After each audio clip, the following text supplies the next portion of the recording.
Without plants, Lewis and Clark's journey might have never happened. White birch, the state tree of New Hampshire, is also called canoe birch or paper birch. We have several birch species in Idaho, including the western paper birch. The bark is very thin and peels off in papery layers. Thomas Jefferson instructed Lewis and Clark to make copies of their journals. One copy was to be transcribed on paper birch bark since it was more durable than ordinary paper. Unfortunately, they never did make extra copies, and portions of their journals are still considered missing. Lewis and Clark found out the hard way that their iron boats were too heavy to portage around waterfalls. In some areas, they were able to purchase canoes from the Indians. They also made their own dugout canoes. Clark admired the Indians' canoes so much that he wrote over 1,000 words to describe them. He noted that some canoes made by the Indians of the lower Columbia were over 50 feet long and carried 20 to 30 people. He even observed them riding in high waves seemingly without effort. The Indians prized their canoes very highly. This exchange was made as the corps prepared for their departure from Fort Clapstop on the Oregon coast. After several unsuccessful attempts to purchase a canoe, the captains realized that the price had to be right.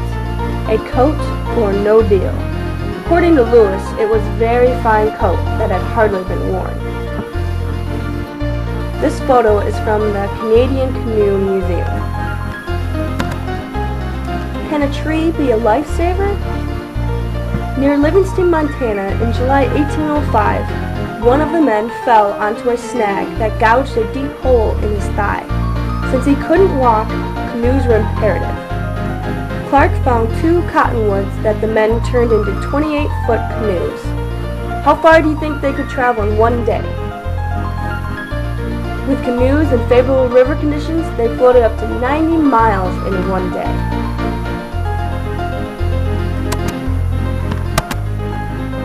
They did this by portaging by foot in rugged terrain. To my knowledge, the largest dugout canoe they made was 33 feet long.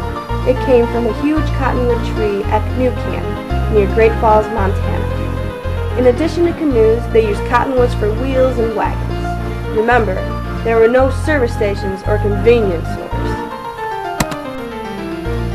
When you're going on a trip, you always bring a first aid kit, right? Here's a partial list of their medical supplies. Would you trust a doctor who used these? Fortunately, some of the practices they used, like bloodletting, are no longer accepted by modern medicine.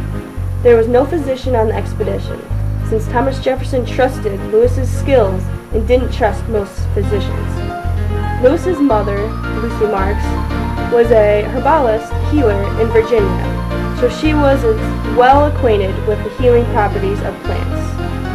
During the journey, Lewis would record several plants that were used medicinally by Native Americans.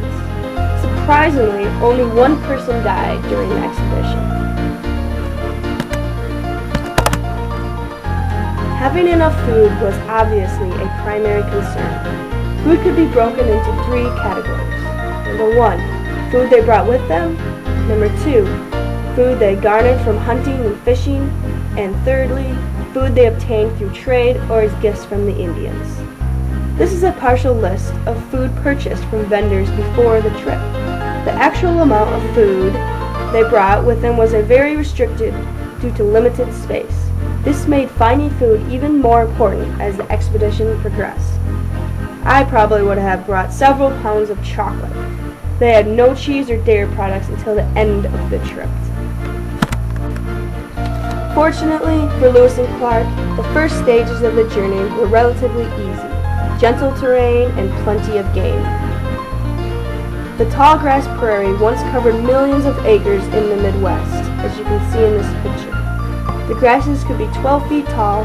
Prairies are indicators of fertile soil that's valuable for agriculture. Tobacco was the main cash crop of the U.S. at this time, and it was very land wasteful. After a few years of growing tobacco, the soil was depleted, and they would have to find new land. So, the areas with fertile soil that were noted by the expedition would be very important for future settlement.